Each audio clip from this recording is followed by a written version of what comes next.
요즘 우리가 그 온라인으로 쇼핑을 자주 많이 하지요. 네, 온라인으로 쇼핑을 할 때 보면 그 홈페이지에 들어가서 먼저 회원 가입을 해야 됩니다. 네, 회원 가입을 하려고 하다 보면 여러 가지 이렇게 체크를 한 항목들이 있는데 어떤 항목들은 반드시 꼭 체크를 해야 돼요. 그리고 선택을 해야만 됩니다. 근데 또 어떤 항목들은 이제 뭐 광고 이메일을 수신하겠느냐 뭐 이런 거는 선택이기도 하고 그렇습니다. 또 우리가 보험 상품에 가입할 때에도 어떤 거는 반드시 거기다 체크를 해야만 됩니다. 그래야 다음 단계로 넘어갈 수가 있습니다. 네, 여러분 신앙생활에도 마찬가지라고 생각이 됩니다. 어떤 것들은 우리가 뭐 꼭 해야 되는 게 아닌 그런 경우도 있지만 신앙생활하면서 어떤 것들은 반드시 꼭 해야 하는 것들이 있습니다. 물론 뭐 신앙에 다 자유가 있지만 일단 내가 신앙 안에 들어왔다면 그러면 반드시 해야 될 일들, 해야 되는 것들이 있다라고 하는 것이죠. 저는 그 가운데 하나가 이 침례라고 생각이 듭니다. 다른 교회에서는 이제 세례라고 하는 거죠. 그래서 침례 혹은 세례는 우리 그리스도인이 되었다면, 내가 신앙생활을 하는 그런 그리스도인이 되었다면 반드시 해야 하는 그런 절차라고 저는 생각을 합니다. 네, 오늘은 이 침례와 세례가 어떻게 다른지, 왜 우리가 꼭 침례를 해야 하는지, 왜 우리가 꼭 침례를 받아야 하는지 이런 것들에 대해서 제가 좀 설명을 드리려고 합니다. 오늘 본문 말씀으로 읽은 이 말씀에는 너무나 유명한 말씀이 기록되어져 있지요. 에디오피아 사람, 에디오피아 여왕 간다게의 국고를 맡은 한 내시가 그 빌립의 전도를 받아서 예수를 믿게 되고 그리고 나서 곧바로 그 자리에서 침례를 받는 이런 놀라운 사건이 기록되어져 있습니다. 내용을 아시는 분들은 이 본문의 내용을 아시겠지만 그렇지 못한 분들은 나중에 본문 내용 이 그 구절을 자세히 한 번씩 더 읽어 보시기를 바랍니다. 이 에디오피아라고 하는 곳은 오늘날 우리들이 알고 있는 그 에디오피아는 아닙니다. 성경 속에서 오늘 우리가 읽은 말씀에 보면 에디오피아 여왕 간다게의 국고를 맡은 한 내시가 이렇게 얘기하고 있는데 여기서 말하고 있는 에디오피아는 오늘날 우리들이 알고 있는 그 아프리카 지역에 있는 에디오피아는 아닙니다.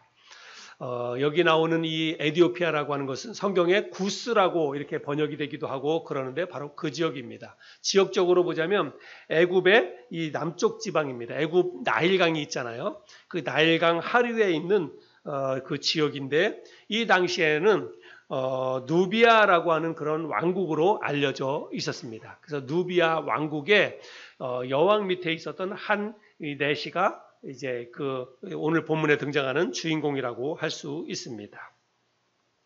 근데 이 당시에 이 누비아 왕국은 여왕이 통치를 하고 있었습니다. 그리고 여기 말씀해 보면 에디오피아 여왕 간다게라고 해가지고 간다게라고 하는 이 그 이름이 등장하고 있는데 오늘 이 간다게는 이 여왕의 이름이 아니에요. 간다게라고 하는 왕조를 이야기하고 있는 것입니다. 그래서 애굽에 보면 애굽에는 파로스라고 하는 바로 왕 하면 우리는 이제 바로 왕 한 왕을 우리가 생각할 수 있지만 애굽의 바로 왕조입니다. 그래서 그 이후에 있는 모든 왕들도 다 바로 왕이다. 이름은 다 다르지만 그렇게 이제 불렀던 것처럼 왕조를 이야기하고 있는 거예요. 그래서 누비아 왕국의 이 간다게 왕조에 있었던 한 내시가 본문의 주인공이라고 할 수 있습니다. 이 사람의 이제 특징 가운데 하나는 내시였다는 거예요. 내시. 이 내시는 우리가 알고 있는 바로 그런 내시를 이야기하는 것입니다. 아마도 이제 여왕을 가장 측근에서 이렇게 섬기는 그런 관리였기 때문에 이 사람이 그 이제 거세를 뭐 본인이 했든지 아니면 뭐 거세를 당했다든지 아마 그랬을 것이다라고 생각을 합니다. 우리나라 조선 시대에도 내시가 있었잖아요. 그렇죠? 예, 왕 바로 측근에서 늘 왕이 가는 곳마다 따라다니면서 그런 역할을 했던 그 관리가 바로 내시였는데 이 사람도 내시였다라고 하는 것입니다. 근데 중요한 것은 뭐냐면 이 사람은 지금 이방인입니다. 그래서 저기 그 밑에 구스 땅에 있었던 그런 유대인이 아닌 이방인이었던 이 사람이 유대인의 절기를 맞이해서 예루살렘까지 와서 성전에 들어가서 성전 예배를 드리고 돌아갔다는 것입니다. 그러니까 이 사람의 어떤 믿음이라고 하는 게 유대교 신앙, 유대교 믿음을 이 사람이 가지고 있었다라고 하는 것을 알 수가 있습니다. 그래서 유대인의 절기를 맞이해서 예루살렘에 와서 유대의 절기를 지키기 위해서 예루살렘에 왔다는 거예요. 이 사람이 어떻게 해서 유대교 신앙을 갖게 되었는지는 우리가 정확히 알 수는 없습니다. 그런데 이제 이 당시에는 많은 유대인들이 여기저기 흩어져 있었고, 또 심지어는 유대인들은 사실은 모세 이전부터도 애굽에 살고 있었잖아요. 예, 그래서 그 후손들을 통해서 아마 이 사람도 이제 유대교 신앙을 갖게 되었을 것이다, 이렇게 생각을 해볼 수 있습니다. 그러나 이 사람은 지금 이 사람이 살고 있는 곳에서 예루살렘까지는 약 한 1500km가 된다고 합니다. 여러분, 1500km는 굉장히 먼 거리예요. 예, 우리가 뭐 서울에서 부산까지도 한 500km 정도밖에 안 되니까 여러분 1500km라고 하는 것은 굉장히 먼 거리입니다. 그리고 오늘날처럼 뭐 이렇게 자동차를 타고 다니는 것도 아니고 마차를 타고 이 먼 거리를 왔으니까 적어도 한 달 보름 이상, 한 2달 이상의 그 시간이 걸렸을 것이다, 그렇게 생각을 합니다. 그래서 오는 데만 한 달 반, 또 돌아가는 데 한 달 반. 여러분, 그러니까 그렇게 먼 거리를 위험을 무릅쓰고 또 수고를 무릅쓰고 왔다는 것은 이 사람이 믿음이 대단하다. 예, 유대교의 이 신앙이 대단하다라고 하는 것을 알 수가 있습니다. 그런데 그럼에도 불구하고 이 사람의 믿음, 이 사람의 신앙이라고 하는 것은 다분히 종교적인 것이었다라고 하는 것을 알 수가 있습니다. 어떻게 알 수 있냐면 이 사람이 지금 돌아가는 길에 마차에 앉아서 덜컹덜컹거리는 마차에 앉아서 그냥 돌아가는 게 아니라 열심히 있었어요. 성경을 읽고 있었습니다. 구약 성경, 이사야 성경을 읽고 있었어요.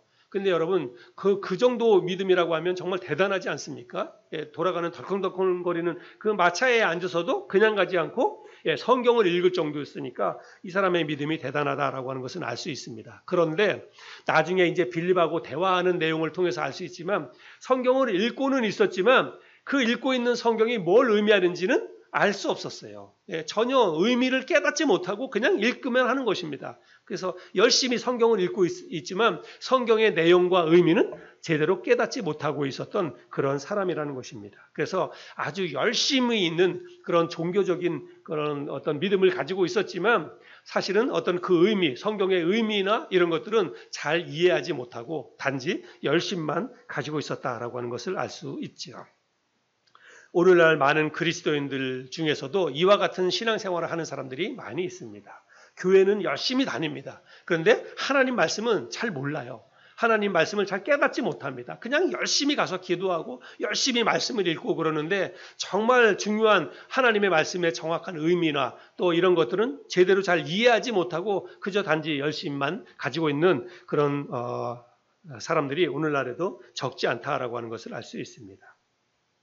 아무튼 하나님께서 이 열심히 있는 이 에디오피아 사람, 이 넷이 한 사람을 하나님이 그저 돌려보내지 않습니다. 하나님은 정말 이 땅에 있는 모든 사람들을 다 사랑하세요. 그리고 당신을 향한 어떤 열정을 가지고 있는 사람들 하나님은 특별히 주목하신다라고 하는 것을 알 수 있습니다. 그래서 이 사람을 그저 돌려보내지 않고 다른 곳에서 멀리 떨어져 있었던 빌립을 이 사람에게 하나님께서 일부러 보냅니다. 내가 지시하는 땅으로 가면 그 에디오피아에서 와서 예배드리고 가는 한 내시를 만나게 될 텐데 그 사람에게 가서 복음을 전해라. 하나님께서 그렇게 사명을 줘서 빌립을 이 사람에게 보내게 됩니다. 우리 오늘 본문을 읽었는데 26절 말씀을 한번 다시 볼까요? 우리 같이 한번 읽어보겠습니다. 시작. 주의 사자가 빌립에게 말하여 이르되 일어나서 남쪽으로 향하여 예루살렘에서 가사로 내려가는 길까지 가라 하니 그 길은 광야라. 그래서 하나님께서 천사를 통해서 빌립에게 내가 지시하는 곳에 가라는 것입니다. 거기에 가면 이제 이 사람을 만나게 되는 거예요. 그래서 하나님께서 지시한 곳으로 가라 이렇게 말씀을 하셨고 그 다음 또 29절부터 35절까지도 읽어볼 텐데요. 우리 자매님 말씀을 한번 좀 읽어주시면 좋겠습니다. 29절부터 35절까지입니다. 성령의 빌립더러 이르시되 이 수레로 가까이 나아가라 하시거늘 빌립이 달려가서 선지자 이사야의 글 읽는 것을 듣고 말하되 읽는 것을 깨닫느냐 대답하되 지도해 주는 사람이 없으니 어찌 깨달을 수 있느냐 하고 빌립을 청하여 수레에 올라 같이 앉으라 하니라. 읽는 성경 구절은 이것이니 일러스되 그가 도사자에게로 가는 양과 같이 끌려갔고 털 깎는 자 앞에 있는 어린 양의 조용함과 같이 그의 입을 열지 아니하였도다. 그가 굴욕을 당했을 때 공정한 재판도 받지 못하였으니 누가 그의 세대를 말하리요. 그의 생명이 땅에서 빼앗김이로다 하였거늘 그 내시가 빌립에게 말하되 청컨대 내가 묻노니 선지자가 이 말한 것이 누구를 가리킴이냐 자기를 가리킴이냐 타인을 가리킴이냐. 빌립이 입을 열어 이 글에서 시작하여 예수를 가르쳐 복음을 전하니. 네.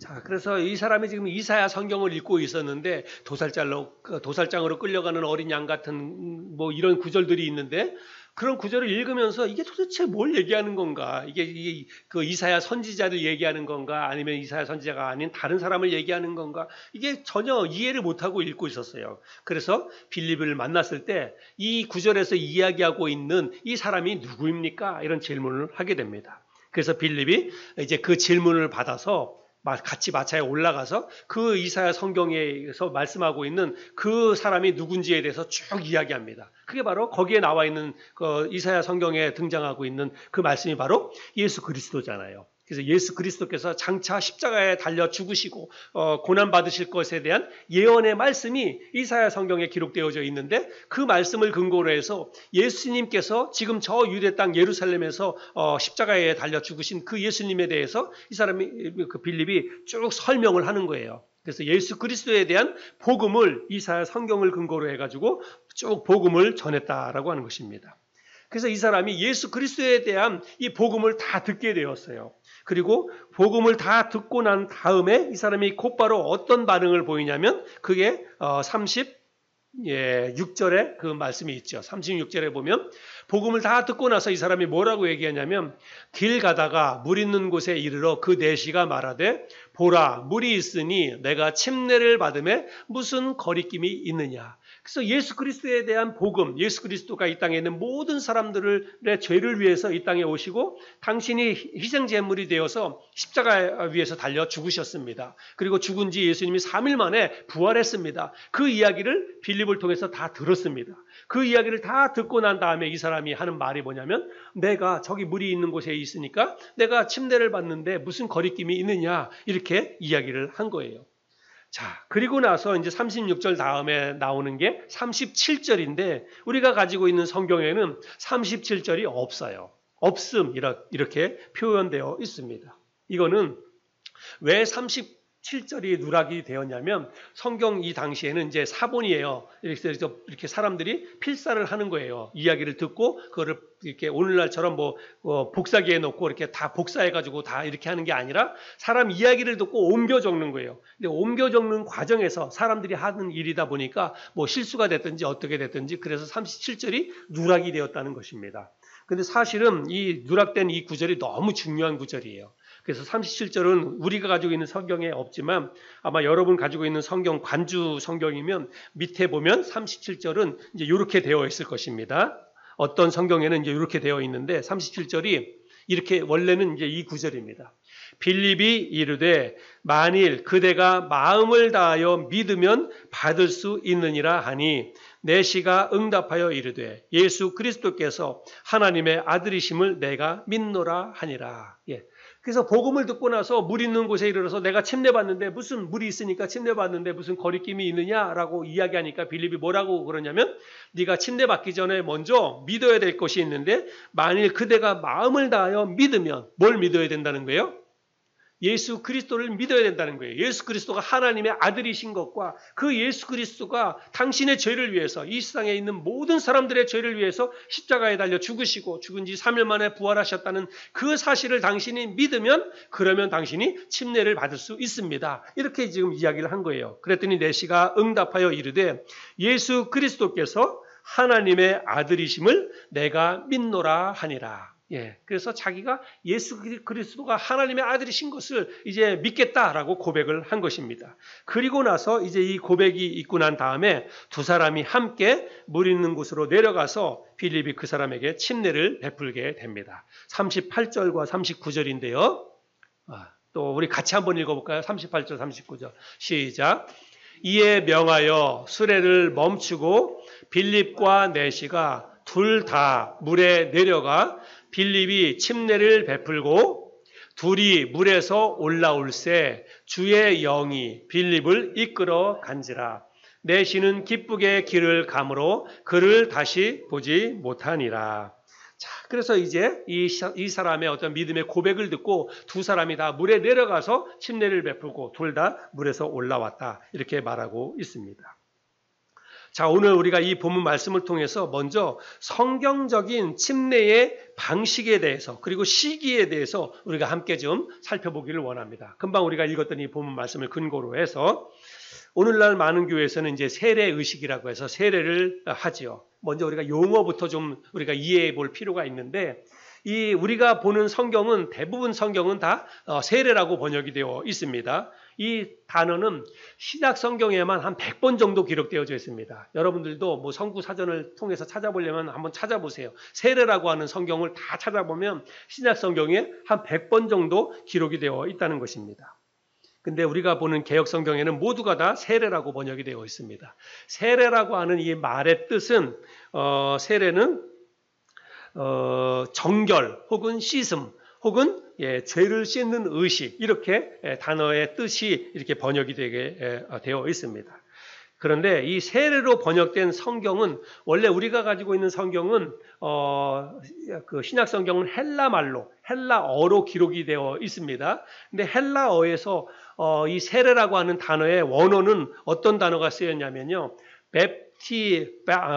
베프티스마라고 하는 헬라어 단어가 쓰여 있습니다. 위에 있는 게 이제 헬라어인데요. 헬라어로 밥티스마라고 하는 단어가 쓰여 있습니다. 이 헬라어 원어 밥티스마를 음역을 그대로 가져와서 영어에서는 그래서 영어 성경에는 베프티즘 이렇게 번역이 되어 있습니다. 그래서 헬라어 원어는 우리가 보는 그 세례라고 하는 단어의 헬라어 원어는 베프티스마라고 하니 되어 있고 영어 성경에서는 베프티즘 이렇게 되어 있습니다. 이 여러분은 영어 사전을 찾아보면 베프티즘이라고 하는 것은 1차적인 그 단어의 뜻은 물에 잠그다라고 하는 뜻을 가지고 있습니다. 물에 잠그다.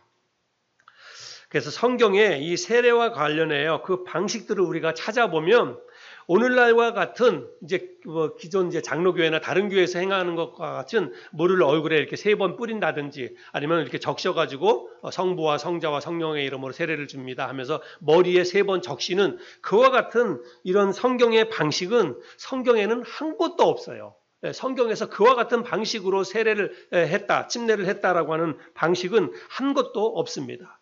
하나부터 10까지 여러분 100번 정도 쓰였다라고 하는데 어떤 방식, 세례를 행했다라고 하는 방식과 관련한 성경을 찾아보면 모두가 다 물이 많은 곳에 가서 물이 많은 곳에 가서 온몸이 물에 잠기도록 하는 그런 침수례를 베푼 것을 볼 수 있습니다. 오늘 우리가 금방 읽었던 이 에디오피아 내시와 빌립이 행했던 것도 이 둘이 다 물이 많은 곳에 곳이 있으니까 침례를 받는 거에 내가 무슨 거리낌이 있느냐 이렇게 말하고 두 사람이 함께 물에 내려가서 그리고 둘이 물에서 올라왔다 이렇게 표현하고 있잖아요. 방식을 보면 오늘날 교회에서 행하고 있는 그런 세례 의식하고는 판이하게 다르다라고 하는 것을 그래서 물이 다 물에 몸이 잠기는 그런 의식을 행하고 있다라고 하는 것을 알 수 있습니다. 만약에 성경 기록 당시에도 오늘날과 같은 이런 세례, 약식 세례 이런 방식이 있었다면 그러면 굳이 뭐 물이 있는 곳에 이 사람들이 일부러 찾아가거나 많은 사람들이 물 있는 곳에서 이런 침례 의식을 행할 필요가 없다는 거예요. 오늘날과 같은 이런 약식 세례도 성경적으로 그 방식이 맞는다고 한다면 굳이 성경 속에 등장하는 이런 장면들을 보면 사람들이 굳이 물 있는 곳을 찾아가거나 물 많이 있는 곳을 찾아갈 필요가 없었다라고 하는 것이죠. 당시에 이 에디오피아 내시는 그래도 굉장히 그 어떤 권력 있는 사람입니다. 한 나라의 재정을 담당하고 있는 관리였으니까 여러분 마차를 타고 지금 왔다 가는 거예요. 비록 내시긴 하지만 이 사람이 마차를 타고 수행원도 굉장히 많았을 것입니다. 그러면 여러분 그 마차에 충분히 마실 물을 가지고 다녔겠지요. 그죠? 많은 물을 가지고 다녔을 것입니다. 그러면 오늘날과 같은 이런 약식 세례도 가능했다고 한다면 그 마차에 있는 물, 그거 그냥 뭐 한 사발 정도 떠가지고 머리에다가 이렇게 충분히 적실 수 있는 거예요. 근데 번거롭게 물에 들어가가지고 다 이렇게 하려면 온몸이 다, 물이 다 젖잖아요. 옷도 젖고. 그런데 번거로운데도 불구하고 이 사람들이 그런 의식을 행했다는 것입니다. 그러니까 그 당시에는 이런 약식 세례가 아예 없었다는 거예요. 그냥 침례, 세례하면 당연히 물에 들어가는 것밖에는 방법이 없었다는 것입니다. 예수님도 여러분 요한에게 침례를 받았습니다. 우리 예수님도 침례를 받았어요. 이 땅에서. 성경 구절 마태복음 보면 마태복음 3장입니다. 이때에 예수께서 갈릴리로부터 요단강에 이르러 요한에게 침례를 받으려 하시니 요한이 말려 이르되 내가 당신에게서 침례를 받아야 할 터인데 당신이 내게로 오시나이까? 예수께서 대답하여 이르시되 이제 허락하라. 우리가 이와 같이 하여 모든 의를 이루는 것이 합당하니라 하시니 이에 요한이 허락하는지라. 그래서 예수님께서도 일부러 요단강에서 침례 요한이 다른 사람에게 침례를 베풀고 있을 때 일부러 거길 찾아갔어요. 그래서 나에게도 침례를 베풀어라. 그래서 우리가 하나님의 의를 이루어야 된다. 이렇게 말씀을 하셨어요. 그래서 예수님도 이 요단강에 가서 침례를 받았다라고 하는 것을 알 수가 있는데요. 제가 이거 자료를 찾다 보니까 한 영상을 보게 됐는데 Son of God이라고 하는 영화에 예수님께서 침례받는 그런 장면이 나오더라고요. 그래서 제가 그 영상을 짧게 한번 여러분에게 한번 보여드리도록 하겠습니다. 우리 영상을 한번 보여주세요. 뒤로 넘어가서. 네. 아니 그냥 불 놔두세요.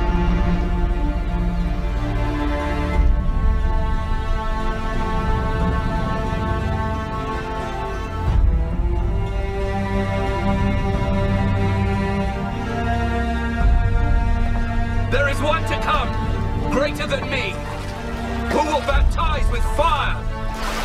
I am just a voice in the wilderness, preparing the way for the... 사람은 침례 요한입니다. 요단강에서 다른 사람들에게 침례를 베풀고 있을 때 이제 예수님께서 거기에 오시는 거예요. Lord,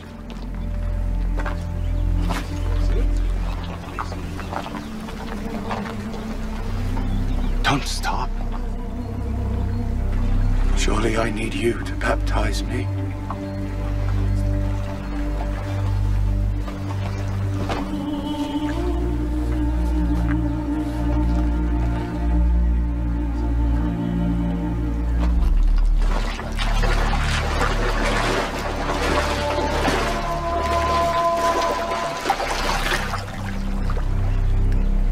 John, what you are doing is right. Baptize me.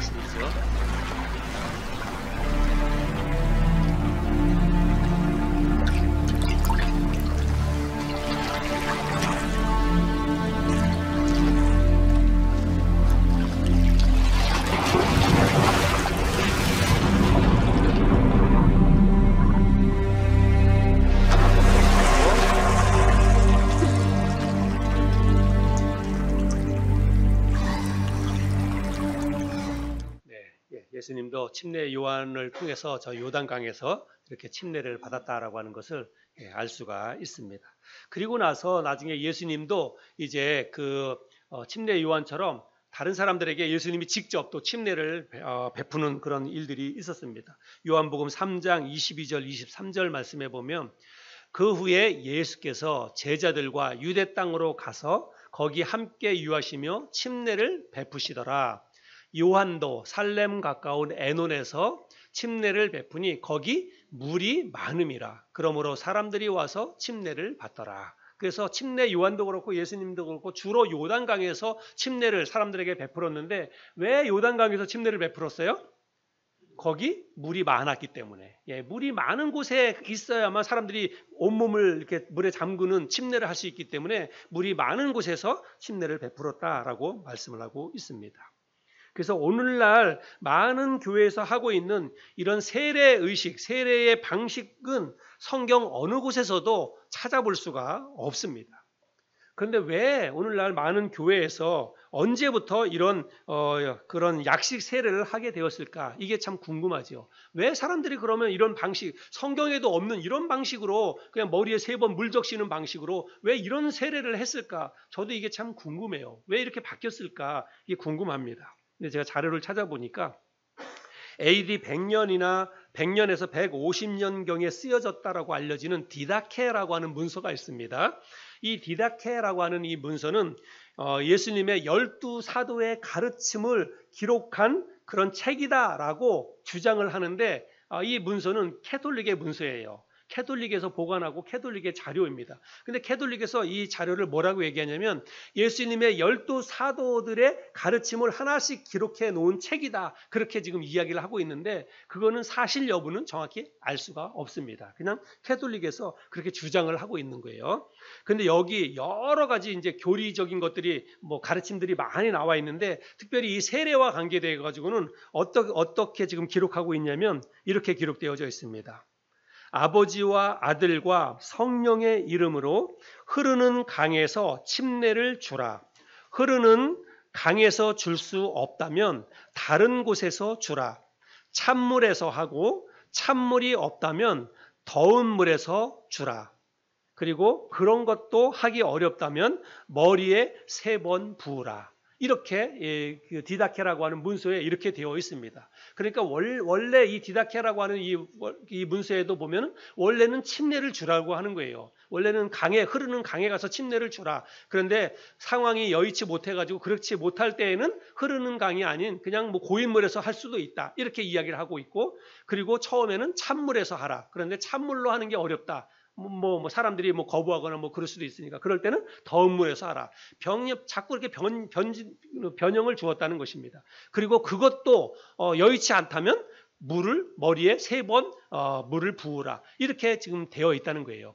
그래서 아마도 이제 이런 방식 때문에 사람들의 편인을 봐주고 그러다 보니까 또 어떤 병자라든지 신체적으로 물에 들어갈 수 없는 그런 여의치 못한 환경이 있다든지 우리 자매들 여성분 같은 경우에는 또 한 달에 한 번씩은 또 물에 들어갈 수 없는 그런 상황도 생기잖아요. 그런 이런저런 상황 때문에 이제 바꾸고 그러다 보니까 차선책으로 택하던 것이 나중에는 그게 아예 공식화 되어 버렸다는 것입니다. 그래서 오늘날의 이런 약식 세례는 사실은 캐톨릭의 전통에서 유래되었다라고 하는 것을 우리가 알 수가 있습니다. 그런데 우리가 아는 것처럼 캐톨릭은 사실은 국가교회입니다. AD 313년에 로마 제국의 콘스탄티누스라고 하는 이 황제가 기독교를 국교로 공인하게 됩니다. 근데 기독교가 그래서 우리가 여기서 말하는 기독교는 이제 캐톨릭을 말하는 것입니다. 국가교회가 되었어요. 근데 여러분 국가교회가 된 이후로부터 굉장히 많이 타락하고 변질되게 됩니다. 아주 가장 심각한 변질은 뭐냐면 이제 로마의 베드로 성당을 짓는 과정에서 더 자금이 부족하다 보니까 면죄부를 판매하게 됩니다. 그 사람들에게 면죄부를 돈 주고 팔아요. 그래서 그 돈 주고 면죄부를 산 사람만이 천국에 갈 수 있는 자격을 얻게 되는 거예요. 그래서 캐톨릭에서 이와 같은 아주 끔찍한 그런 잘못도 범하게 되지요. 그런데 면죄부 판매하는 것 못지않게 저는 캐톨릭에서 가지고 온 것 가운데 가장 심각하게 잘못된 게 유아 세례입니다. 유아 세례. 유아 세례는 캐톨릭에서부터 시작이 된 거예요. 근데 이 유아 세례는 법령으로 정했습니다.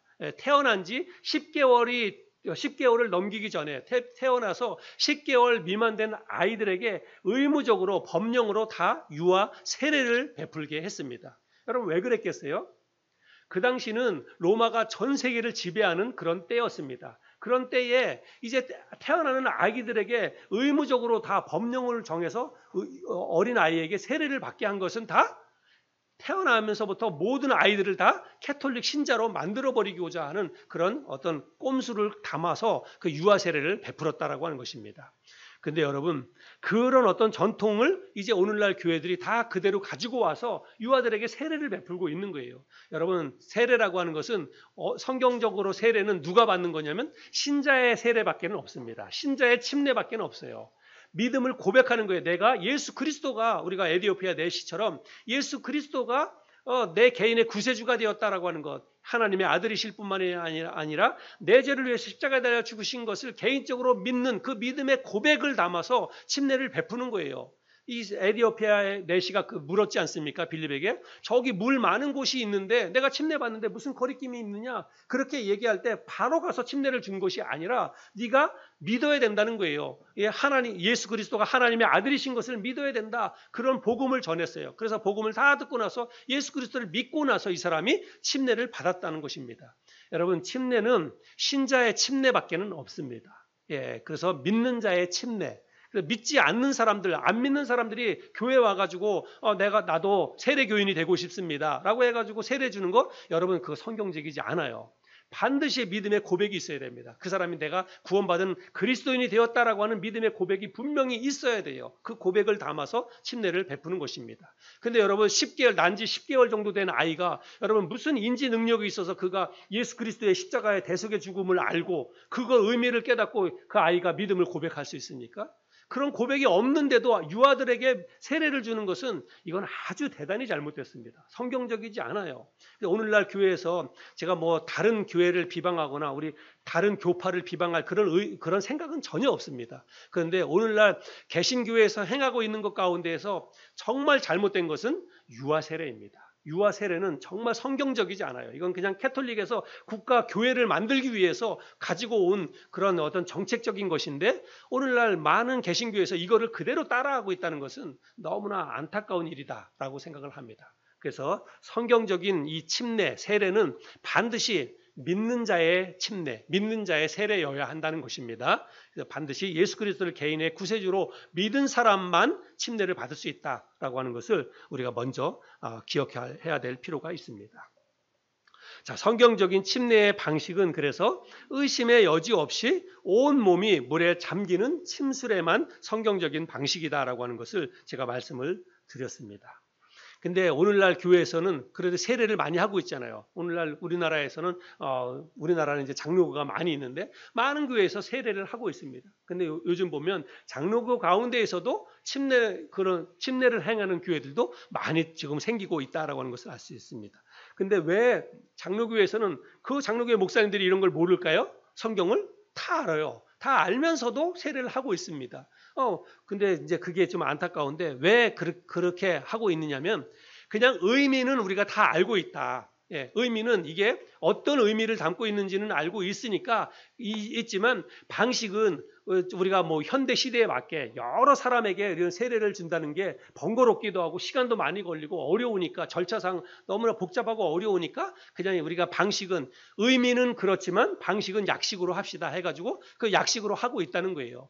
제가 군대 가서 제가 군종병으로 있었는데, 저는 이제 침례교를 처음부터 다녔고, 근데 군종 장교가 목사님이 성결교 교단의 목사님이셨어요. 근데 이제 저하고 같이 이야기하다가 제가 침례교라는 거 하는 것을 알고, 제가 이제 우리 교회에서 어떻게 침례를 하고 있는지, 저도 침례 받고 갔으니까 설명을 다 했어요. 그랬더니 그 목사님이 너무 성경적이라고 하는 거예요.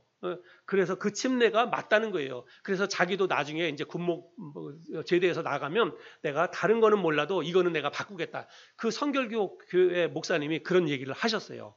저한테 그런 얘기를 하시더라고요. 그래서 이 방식은 이렇게 약식으로 머리에 3번 물 적시는 거, 물 뿌리는 거, 캐톨릭에서 하는 것과 같은 그런 약식의 세례 방식은 성경적이지 않아요. 성경에 전혀 그런 내용이 없습니다. 그런 것을 여러분이 잘 기억할 필요가 있습니다. 근데 여러분, 이거는 그냥 하나의 방식이라고 하는 게 아니라, 오늘날 우리 예수님께서 신약시대 때 예수님께서 제자들에게 이제 이 땅에서 사역을 마치고 하늘나라로 가시면서 예수님께서 내가 올 때까지 너희들이 반드시 해야 될 의식이 있다라고 말씀하시면서 2가지를 말씀하셨어요. 내가 올 때까지 나를 위해서 늘 기념하라고 하는 그런 의식이 2가지가 있었는데, 이게 우리가 이제 성례라고 이야기하는 것인데요. 하나는 뭐냐면 성만찬입니다. 성만찬. 그래서 내가 올 때까지 나의 죽음을 너희들이 기념하라. 그래서 떡과 잔을 먹고 마시면서 나의 죽음을 기념하라고 하는 성만찬을 하라고 이야기했습니다. 그래서 오늘날 교회는요, 성만찬을 반드시 해야 됩니다. 그래서 우리 교회도 뭐 이렇게 부활절이라든지 아니면 성탄절이라든지 특별한 어떤 일이 있을 때 성만찬을 하잖아요. 그래서 성만찬은 해도 되고 안 해도 되는 선택사항이 아닙니다. 교회는 반드시 성만찬을 해야 합니다. 그 다음에 또 하나는 뭐냐면 바로 이 침례입니다. 침례도 우리가 선택사항이 아니라 하나님의 명령이에요. 반드시 하라고 교회들에게 맡겨주신 사명이라고 하는 것입니다. 제가 나중에 그 구절은 한번 보도록 하겠습니다. 그런데 이 이 침례식을 해야 되는 그런 의미가 있어요. 로마서 6장 3절 4절인데 여러분 침례와 관계되어 가지고 대단히 중요한 성경 구절입니다. 우리 같이 한번 읽겠습니다. 6장 3절 4절 시작. 무릇 그리스도 예수와 합하여 침례를 받은 우리는 그의 죽으심과 합하여 침례를 받은 줄을 알지 못하느냐.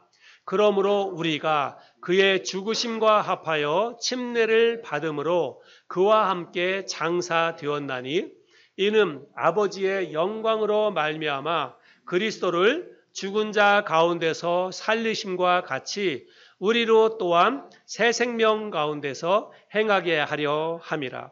여러분 침례를 왜 해야 되냐면 그게 침례 의식에 침례 예식에 담겨져 있는 의미가 있기 때문에 반드시 물에 잠기는 침례를 해야 한다는 것입니다. 금방 우리가 로마서 6장 말씀을 읽었는데 이 말씀에서 뭐라고 얘기하냐면 그리스도 예수와 합하여 침례를 받은 우리는 이렇게 이야기를 하고 있습니다. 그래서 우리 침례할 때 온몸이 물에 잠기거든요. 물에 이렇게 들어가서 물에 잠깁니다. 근데 여러분 사람이 물속에 잠겼다가 일어나지 않으면 어떻게 되는 거예요? 죽는 거예요. 예, 그래서 물은 여기에 두 가지 의미가 담겨져 있습니다. 우리가 물 속에 잠기는 것은 곧 뭘 얘기하는 거냐면 이거는 죽음을 의미하는 거예요.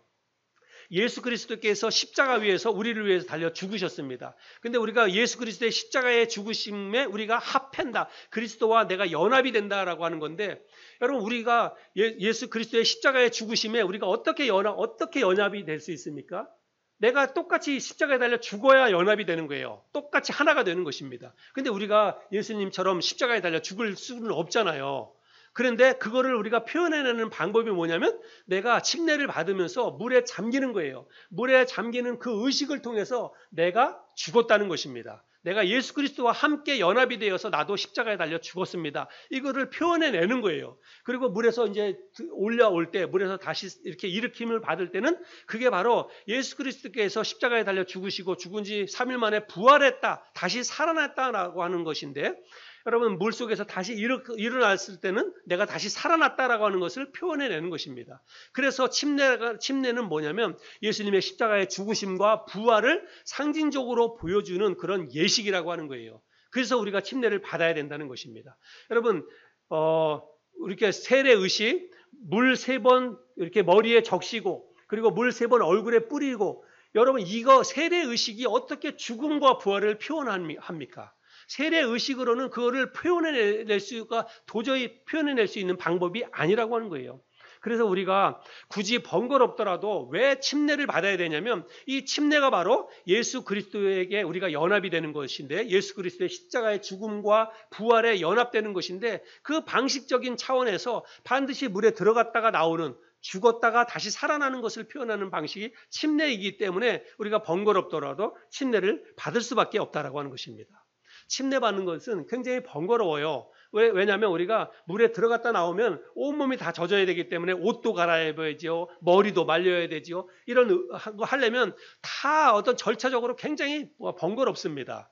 그리고 뭐 추운 겨울에 하려면 물도 또 따뜻하게 데펴야 되고 여러 가지 번거로워요. 그런데 그럼에도 불구하고 방식 면에 있어서 그거를 고수할 수밖에 없는 이유는 뭐냐면 이게 바로 예수님의 십자가의 죽음과 부활을 표현해내는 방식이고 그 죽음과 부활을 표현해내는 방식을 통해서 우리가 예수 그리스도와 완전히 연합된다라고 하는 그런 의미가 담겨 있기 때문에 우리는 약식으로는 절대로 이거를 할 수가 없다라고 하는 것입니다.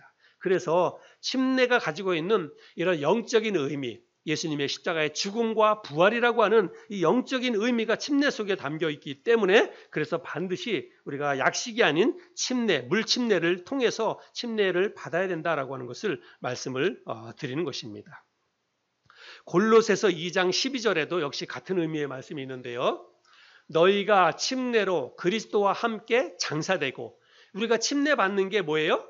그리스도와 함께 내가 죽었다는 거예요. 그리스도와 함께 내가 장사되고 또 죽은 자들 가운데서 그를 일으키신 부활했다라고 하는 거죠. 하나님의 역사를 믿음으로 말미암아 그 안에서 함께 일으키심을 받았느니라. 그래서 침례를 통해서 우리가 예수 그리스도와 함께 죽고 다시 살아났다, 부활했다라고 하는 것을 그 침례 예식이라고 하는 게 이것을 통해서 우리가 다시 한번 우리의 믿음을 이렇게 확인하는 그런 과정이 된다라고 하는 것입니다.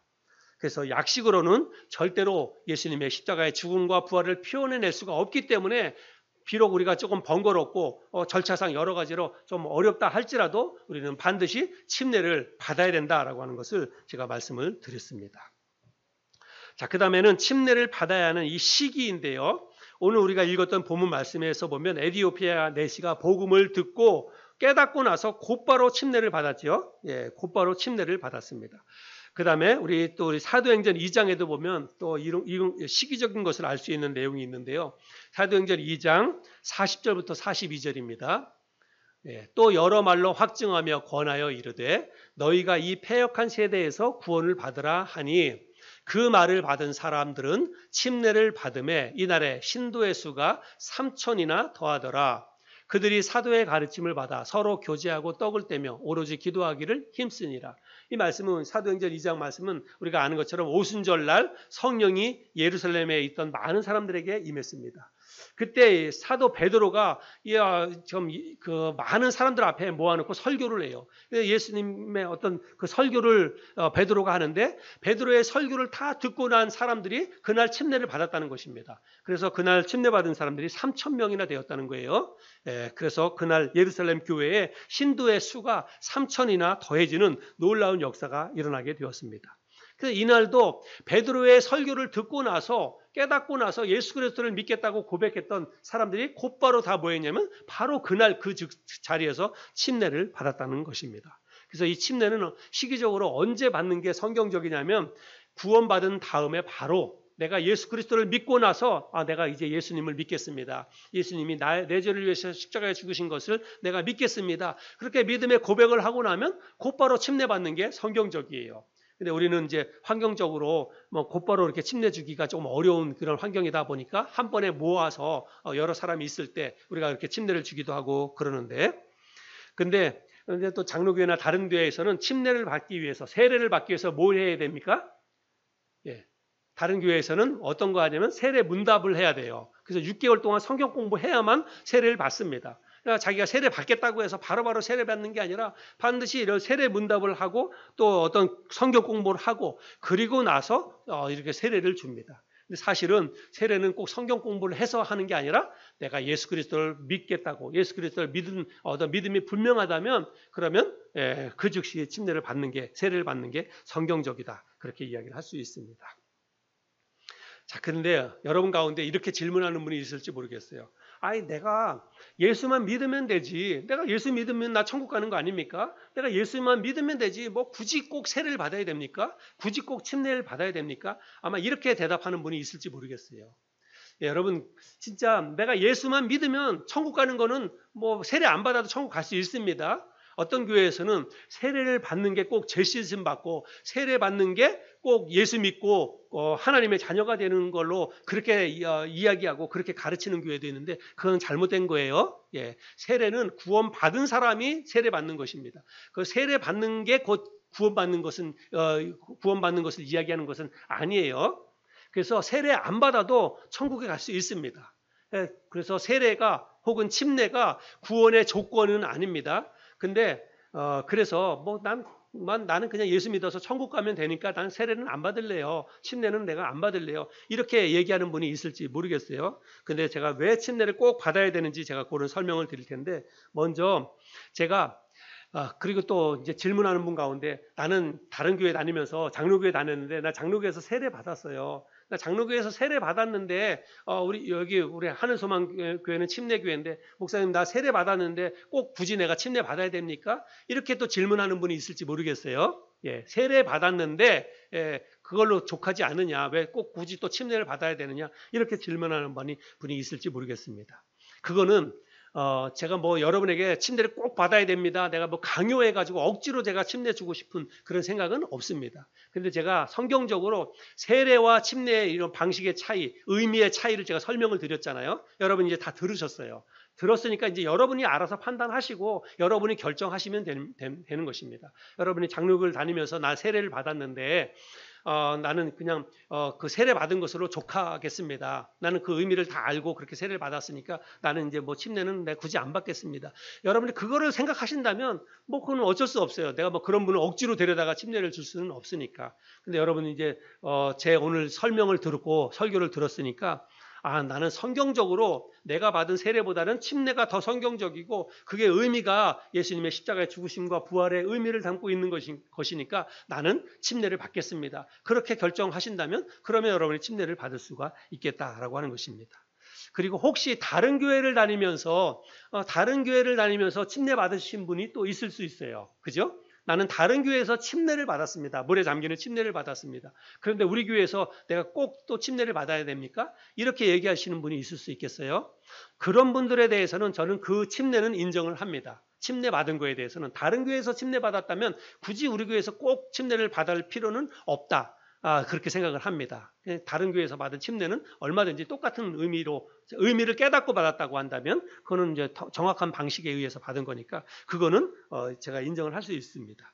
그런데 세례를 침례로 인정해달라. 그거는 조금 좀 달라요. 예, 그거는 이제 의미도 그렇고 어떤 방식도 완전히 다르기도 하고 그러니까 그거는 또 우리 교회는 이제 침례 교회이니까 그래서 그런 분들에 대해서는 제가 가능하다면 침례를 받았으면 좋겠다 이렇게 말씀을 드리는 것이죠.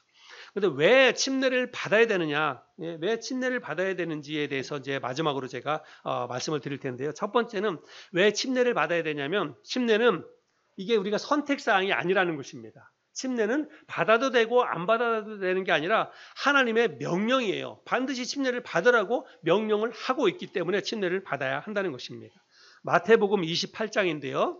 마태복음 28장 19절 20절 우리 자매님도 한번 읽어주실까요? 마태복음 28장 19절 20절 그러므로 너희는 가서 모든 민족을 제자로 삼아 아버지와 아들과 성령의 이름으로 침례를 베풀고 내가 너희에게 분부한 모든 것을 가르쳐 지키게 하라. 볼지어다. 내가 세상 끝날까지 너희와 항상 함께 있으리라 하시니라. 이 마태복음 28장 19, 20절을 우리가 뭐라고 얘기하냐면 지상명령이다 이렇게 얘기합니다. 지상명령은 뭐 이 땅에 있는 명령이라고 하는 말이 아니라 지상은 지극히 높은 지극히 존귀한 명령이라고 하는 거예요. 근데 이 제자들에게 예수님께서 이 땅을 떠나시면서 마지막으로 하신 그 말씀인데 마지막 그 명령은 뭐냐면 너희가 다니면서 복음을 전하고 복음을 들은 사람에게 침례를 베풀라고 하는 거예요. 그래서 복음을 들은 사람들은 다 침례를 받아야 된다는 것입니다. 그래서 이 거룩한 하나님의 명령인데 침례는 구원받은 그리스도인들이 첫 번째 하나님의 말씀에 순종하는 그 절차, 과정이 바로 침례라고 하는 거예요. 내가 구원받은 그리스도인이 되었다고 한다면 당연히 침례에 순종해야 한다는 뜻입니다. 그래서 여러분들이 꼭 침례를 안 받으신 분들은 침례를 받을 수 있게 되기를 바랍니다. 우리 교회에서는 이제 침례식을 행하는데요. 제가 우리 교회에서 행했던 침례 그림 몇 가지를 좀 보여드릴게요. 이분은 이제 돌아가셨는데 저희 장모님이십니다. 저희 장모님이 침례를 받았고요. 이분은 우리들이 알고 있는 여기 앞에 계시는 김태현 자매님 침례 받는 장면이고 이거 우리 김태현 자매님의 딸 은석 자매 또 우리 큰딸 은경 자매도 침례 받았는데 사진이 시간이 지나가지고 좀 없어져가지고 우리 은경 자매 사진은 없고 이거는 우리 차명수 자매님 침례 받은 그 장면이고요. 이거는 요즘 교회 잘 못 나오고 있는데 우리 김태준 형제 침례 받은 거고 이거는 우리 하다올 형제 우리 저희 아들인데 초등학교 때인지 중학교 때인지 그때 침례 받은 장면이고요. 이거 이제 침례식 하고 있는 장면입니다. 이렇게 물에 들어가는 이렇게 튜브를 놓고 이렇게 침례 받는 그런 장면입니다. 그리고 침례식 끝나고 나면 이제 침례 받았다고 하는 침례 증서를 우리가 교회에서 주고요. 이거는 우리 김태현 자매님이 딸 침례 받았다고 축하해서 꽃다발도 이렇게 선물로 주고 그런 장면입니다. 침례 받은 분들 우리 교회에서 축하하고 침례 증서와 꽃 한 송이씩 선물로 준 그런 장면입니다. 이거는 이 영상인데요. 좀 잘 볼까요? 구원받은 사실이 마음속에 분명히 있어요. 구원받고 지금 당장 죽어도 나는 천국에 갈 수 있는 그런 마음의 확신이 분명히 있어요. 우리 교회 우리 5층에 아영장의 있는 이 옥상에서 이렇게 하고 있는 아멘이라고 하는 겁니다. 두 마디의 고백이 코로나 전에. 우리의 신앙의 고백이에요. 간증입니다. 난 구원받은 하나님의 사람입니다라고 하는 것을 저와 여러분들 증인 앞에서 본인이 이야기했습니다. 그러니까 그 신앙의 고백에 따라서 오늘 침례를 베풀겠습니다. 잠깐, 아니 그냥 있어요. 우리 사진 찍어야 되니까 사진 찍으세요. 아니 나만 손 들고 나만 손 들고. 네, 우리 이 시간에 김아영 자매의 간증에 의해서 하나님 아버지와 그 아들 예수 그리스도와 성령의 이름으로 침례를 베풀겠습니다. 아멘. 잠깐만요. 제가 침례식 하기 전에 이렇게 반드시 물어봅니다. 분명히 돈 받았는지를 물어봅니다. 하나 자매도 우리 김태현 자매님의 그 조카예요. 지금 저 전라도 광양으로 이사 갔는데 이현아 지금 당장 정말 죽어도 천국에 갈 수 있는 마음의 확신이 있습니까? 우리 이현아 자매의 간증에 의해서 하나님 아버지와 그 아들 예수 그리스도와 성령의 이름으로 침례를 베풀겠습니다. 아멘. 사진 앞에 잘 봤어요? 어떻게 보면 나중에 보니까 고개를 숙이고 있는 이렇게 해가지고 침례식을 우리가 옥상에서 교회에서 이렇게 침례식을 합니다. 그래서 우리가 침례 받아야 되는 첫 번째 이유를 말씀을 드렸고요. 두 번째는 내가 하나님의 자녀가 되었다고 하는 그런 공식적인 선언입니다. 우리가 침례식 할 때 금방 영상에서도 봤잖아요. 제가 질문하고 지금 당장 죽어도 천국에 갈 수 있습니까? 이렇게 질문하고 아멘이라고 대답을 합니다. 이 말은 그 한마디의 아멘이지만 내가 그리스도인이 되었습니다. 나는 이제 예수 그리스도를 내 개인의 구세주로 내가 믿고 받아들여서 하나님의 자녀가 되었습니다라고 하는 이런 신앙의 고백이에요. 그 신앙의 고백을 확인하고 나서 침례를 줍니다. 그래서 침례 받는 사람들은 교회 앞에서 성도들 앞에서 자신의 믿음을 이렇게 고백을 합니다. 그래서 어떤 사람들은 이 침례를 뭐라고 얘기하냐면 구약의 할례와 같은 의미다. 그렇게 설명을 하는 분도 있습니다. 여러분 구약시대 때 이스라엘 백성들이 우리가 하나님의 백성이다라고 하는 것을 그 사람들이 뭘로 확인했습니까? 구약시대 때 이스라엘 백성들은 하나님의 백성이다라고 하는 확인표가 뭐예요? 할례예요. 할례. 그래서 이스라엘 백성들에게 하나님께서 다 할례를 반드시 받으라고 그렇게 말씀을 합니다. 창세기 17장 9절부터 11절에 보면 하나님이 또 아브라함에게 이르시되 그런즉 너는 내 언약을 지키고 내 후손도 대대로 지키라. 넘겨주세요. 너희 중 남자는 다 할례를 받으라. 이것이 나와 너희와 너희 후손 사이에 지킬 내 언약이니라. 너희는 포피를 베어라. 이것이 나와 너희 사이의 언약의 표징이니라. 언약의 표징이라는 거예요. 뭐가요? 할례가. 그래서 구약시대 때 이스라엘 백성들은 우리가 이스라엘 백성입니다. 우리가 하나님의 백성입니다라고 하는 표가 어디에 있다는 거예요? 할례에 있다는 것입니다. 그런데 오늘날 우리가 구원받은 하나님의 백성, 그리스도인들이 내가 그리스도인입니다. 내가 하나님의 백성입니다라고 하는 표시가 우리에겐 뭐가 있어요? 우리가 뭐 할례를 받습니까? 오늘날? 아니잖아요. 그런데 우리가 내가 하나님의 백성입니다라고 하는 이 표시가 유일한 표시가 뭐라는 거예요? 바로 침례라고 하는 거예요. 침례가 그렇게 중요합니다. 이 침례라고 하는 게 그래서 받아야 된다고 하는 거예요. 내가 하나님의 백성이 되었습니다라고 하는 공식적인 이런 사람들 앞에서 이런 공식적인 선언을 하고 이렇게 받는 게 이게 침례입니다. 그래서 우리가 이제 어떤 사람들은 침례를 결혼 예식에도 이렇게 비유를 드는데요. 여러분 결혼 예식은 결혼 예식을 하지 않아도 그냥 부부로 평생 살 수 있어요. 그죠? 결혼 어떤 예식을 하지 않아도 부부로 평생 동안 살 수 있습니다. 이 말은 뭐냐면 굳이 우리가 침례를 받지는 않아도 하나님의 자녀가 되어서 천국은 갈 수 있어요. 그런데도 불구하고 왜 침례를 받아야 되냐면 침례가 마치 결혼 예식과도 같다. 그렇게 설명을 하는 거예요.